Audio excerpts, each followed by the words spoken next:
ജയചന്ദ്രൻ, ഇവിടെ സർക്കാരിലെ ഒരു മന്ത്രിക്കെതിരെ CITU പരസ്യമായി രംഗത്തെത്തുന്നതാണ് കാണുന്നത്.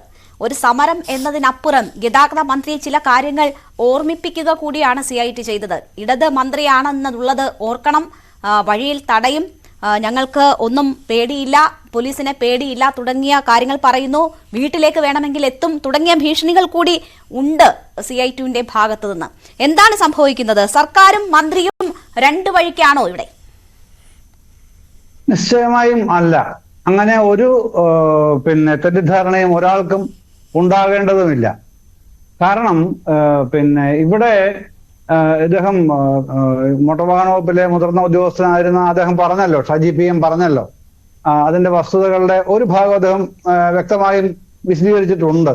അത് ബാക്കിയുള്ളവർക്കും ഈ ഓണേഴ്സ് അസോസിയേഷനുമായിട്ടും ഡ്രൈവിംഗ് സ്കൂളുമായും ബന്ധപ്പെട്ട നേതാക്കന്മാർ ഈ ചർച്ചയിൽ പങ്കെടുക്കുന്നവർക്ക് ബോധ്യപ്പെട്ടിട്ടുണ്ടാവും. അവർക്കറിയാവുന്ന കാര്യമാണ്. അത് തന്നെ അവര് ആദ്യം മുതൽ തന്നെ പറയുന്നതും. അടിസ്ഥാന പ്രശ്നം എന്ന് പറഞ്ഞാൽ എന്താണ് എന്നുള്ളതാണല്ലോ അഡ്രസ് ചെയ്യേണ്ട കാര്യം. ഇത് തൊഴിലാളി വിരുദ്ധമായ നടപടിയല്ല, അല്ലെങ്കിൽ ഓണേഴ്സിന് വിരുദ്ധമായ നടപടിയൊന്നുമല്ല. ഇത് 100% സെൻട്രൽ മോട്ടോർ വെഹിക്കിൾ ആക്ടിനും അതിന്റെ റൂളിനും അനുസരിച്ച് മാത്രമുള്ള കാര്യങ്ങളെ ഇന്ത്യയിൽ എവിടെയും നടപ്പാക്കാൻ കഴിയൂ. ഇത് ആർക്കാണ് അറിയാത്തത്? ഡ്രൈവിംഗ് സ്കൂളുകാർക്കും ആ മേഖലയിൽ ജോലി ചെയ്യുന്ന തൊഴിലാളികൾക്കും ഒക്കെ അറിയുന്ന, വളരെ വിശദമായി തന്നെ അറിയുന്ന കാര്യങ്ങളാണ്. ഇപ്പോ ഇവിടെ മന്ത്രി ഗണേഷ് കുമാറുമായി ബന്ധപ്പെട്ട് വന്ന ഈ തർക്കത്തിന്റെ അടിസ്ഥാനം നോക്കൂ. ഇവിടെ ഈ സെൻട്രൽ ആക്ടിന്റെ, മോട്ടോർ വെഹിക്കിൾ ആക്ടിന്റെ ആക്ടിനും റൂളിനും അനുസരിച്ച് ഓരോ സംസ്ഥാനത്തും അതത് ട്രാൻസ്പോർട്ട് കമ്മീഷണർമാരാണ് ട്രാൻസ്പോർട്ട് മിനിസ്റ്റർമാർക്ക് ആവശ്യമായ വിവരങ്ങൾ കൊടുക്കുന്നതും ഇന്ന കാര്യങ്ങൾ ഇംപ്ലിമെന്റ് ചെയ്യണം എന്ന് ആവശ്യപ്പെടുന്നതും. അപ്പോ ആ രംഗത്തെ മോഡേണൈസേഷൻ ആവശ്യമായിട്ടുള്ള മൊഡാലിറ്റീസ് എന്തൊക്കെയാണ് ഉണ്ടാവേണ്ടത്, അതാ ആക്ടിന്റെ ഭാഗമായിട്ടുള്ള റൂൾസിലാണ് വരുന്നത്. ആ റൂൾസ് നടപ്പിലാക്കാൻ ഇന്ത്യയിലെ എല്ലാ സംസ്ഥാനങ്ങളും ബാധ്യതയുണ്ട്. ആ ബാധ്യതയാണ് TC ആയിട്ടുള്ള ട്രാൻസ്പോർട്ട് കമ്മീഷണർ ആയിട്ടുള്ള ശ്രീജിത്ത് നിർവഹിച്ചത്. അദ്ദേഹം കൊടുത്തിട്ടാണ് മന്ത്രിയുടെ ഈ വിവരങ്ങൾ വരുന്നത്. അതാണ് മന്ത്രി നടപ്പാക്കാൻ ആഗ്രഹിക്കുന്നത്. അത് മന്ത്രിയുടെ തീരുമാനപ്രകാരമോ LDFന്റെ തീരുമാനപ്രകാരമോ ആർക്കെങ്കിലും എതിരായിട്ട് വരുന്നതാണോ? പിന്നെ എവിടെയാണ് ശ്രീ M ജയചന്ദ്രൻ ഈ ആശയക്കുഴപ്പം ഉണ്ടാകുന്നത്? എന്തിനാണ് CITUവിന് റോഡിലിറങ്ങി ഇത്തരം വെല്ലുവിളികൾ നടത്തേണ്ടി വരുന്നത്? ഞാനത് പറയുകയാണല്ലോ.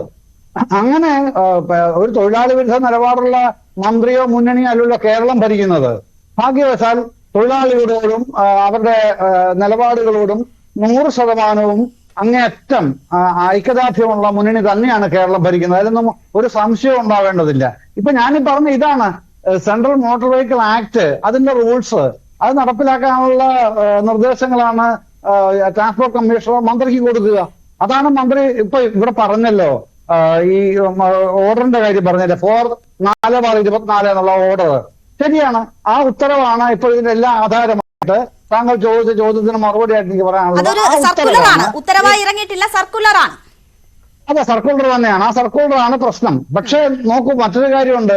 April 8 എന്തിനാണ് ഹൈക്കോടതിയിൽ കേസ് വന്നിരിക്കുന്നത്? ആരാണ്? സർക്കാരല്ലല്ലോ കേസിന് പോയത്.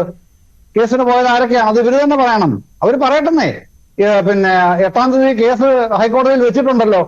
എന്നിട്ട് ഇന്ന് സമരത്തിനും കൂടെ പോകേണ്ട ആവശ്യമുണ്ടോ? സമരത്തിന് പോയത് കൊണ്ട് തെറ്റാണെന്നല്ല ഞാൻ പറയുന്നത്. ആവശ്യമുണ്ടോ എന്ന് ഞാൻ സംശയം അങ്ങോട്ട് ചോദിക്കുകയാണ് ചെയ്യുന്നത്. തെറ്റാണെന്ന് ഞാൻ പറയുന്നതേ ഇല്ല. കാര്യം തൊഴിലാളി സംഘടനകൾക്ക് സമരം ചെയ്യാനുള്ള ന്യായമായ കാര്യങ്ങൾക്ക് അവർക്ക് സമരം ചെയ്യാം. മന്ത്രിയെ വഴിയിൽ തടയും എന്നൊക്കെയുള്ളത് സ്വാഭാവികമായും ഈ പ്രസംഗത്തിന്റെ വീര്യം കൂട്ടാൻ വേണ്ടി പറയുന്ന വാദഗതികൾക്ക് അപ്പുറത്തേക്ക് അത് യാഥാർത്ഥ്യമാക്കാൻ വേണ്ടിയാണെന്ന് ഞാൻ വിചാരിക്കുന്നില്ല. പ്രത്യേകിച്ച് CITUവിന് നേതൃത്വത്തിലുള്ള ഒരു സമരം നടക്കുമ്പോൾ.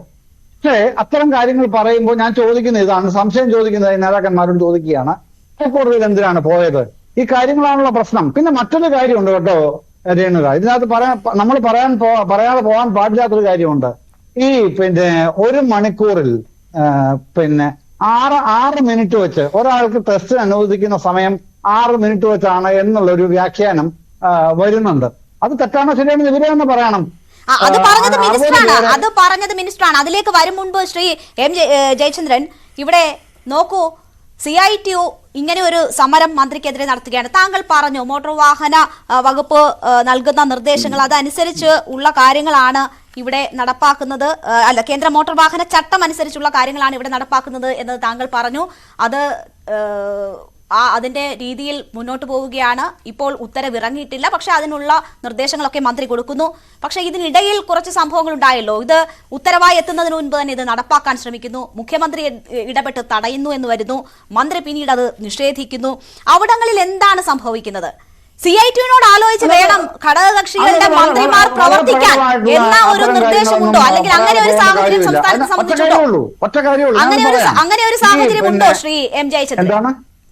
ഏതാണ് മുന്നണിയിലെ ഘടകകക്ഷികൾക്ക് മന്ത്രിസ്ഥാനം കൊടുത്തിട്ട് അവരെന്തെങ്കിലും ചെയ്യണമെങ്കിൽ ആദ്യം ഇതുപോലെയുള്ള CITUവിനോടും മറ്റ് സംഘടനകളോടും ഒക്കെ ആലോചിച്ച് അവരുടെ അപ്രൂവൽ വാങ്ങി മാത്രം നടപ്പാക്കണം എന്ന ഒരു നിർദ്ദേശം കൂടി ഉണ്ടോ ഇതിന് പിന്നിൽ? അങ്ങനെയുള്ള അല്ലെന്ന കാര്യങ്ങൾ. നിങ്ങൾ അങ്ങനെ അനാവശ്യമായ അത്തരത്തിൽ അതിനെ ചിത്രീകരിക്കേണ്ട ഒരു കാര്യവുമില്ല. ഇത് പ്രശ്നം എന്ന് പറഞ്ഞാൽ ഏപ്രിൽ 1 മുതൽ നടപ്പാക്കും എന്ന് പറയുന്ന ഒരു പുതിയ പരിഷ്കാരം, ആ പരിഷ്കാരം വരുമ്പോഴേക്ക് സ്വാഭാവികമല്ലേ തർക്കം ഉണ്ടാവുന്നത്? കാരണം സ്ലോട്ട് ബുക്ക് ചെയ്യുന്നത് തലേ മാസമാണ്. ഇത് മാർച്ചാണ്. മാർച്ചിൽ സ്ലോട്ട് ബുക്ക്, അടുത്ത മാസത്തേക്ക് സ്ലോട്ട് ബുക്ക് ചെയ്തിരിക്കുകയാണ്. അപ്പോഴാണ് പറഞ്ഞത് ഇതാ വെട്ടിക്കുറയ്ക്കാൻ പോകുന്നു. ഇത് കേന്ദ്രത്തിന്റെ ആക്ടും റൂളുമാണ്, ഒക്കെ കാര്യം ശരിയാണ്. പക്ഷെ സ്ലോട്ട് ബുക്ക് ചെയ്തവർക്ക് അത് ഒറ്റയടിക്ക് നഷ്ടപ്പെടുന്ന സാഹചര്യം ഉണ്ടാവരുത്. അത് പ്രശ്നത്തിന് ഇടയാക്കും. അത് തന്നെയാണ് മുഖ്യമന്ത്രി പറഞ്ഞത്. അത് പരിഗണിക്കണം. അല്ലാതെ ഇലക്ഷൻ അത് ആ ഒരു പരിഗണനയിലേ അല്ല കാര്യങ്ങൾ. അത് പരിഗണിക്കണം. അത് സ്ലോട്ട് ബുക്ക് ചെയ്തവരുടെ ആ ഒരു പ്രശ്നം പരിഗണിച്ചു. ഗവൺമെന്റ് പരിഗണിച്ചു. അത് മോട്ടോർ വാഹന വകുപ്പ് അംഗീകരിച്ചു. അതുകൊണ്ടാണ് ഏപ്രിൽ എന്നുള്ളത് മാറ്റിയത്. അത് മെയ്യിലേക്ക് മാറ്റുകയല്ലേ ചെയ്തത്. അത് ന്യായമായ കാര്യം, അതാണ് ചെയ്യേണ്ട കാര്യം. പിന്നെ അതിൻ്റെ അകത്ത് എന്തെങ്കിലും ചിട്ടകൾ വരുത്തണമോ അല്ലെങ്കിൽ മാറ്റങ്ങൾ വരുത്തണമോ അതിന് ചർച്ച ചെയ്യാം. പക്ഷേ കോടതിയിൽ കേസുണ്ട്. ഇപ്പൊ പുതുതായിട്ട് 8-ാം തീയതി ഏപ്രിൽ 8-ന് ഹൈക്കോടതിയിൽ കേസുണ്ട്.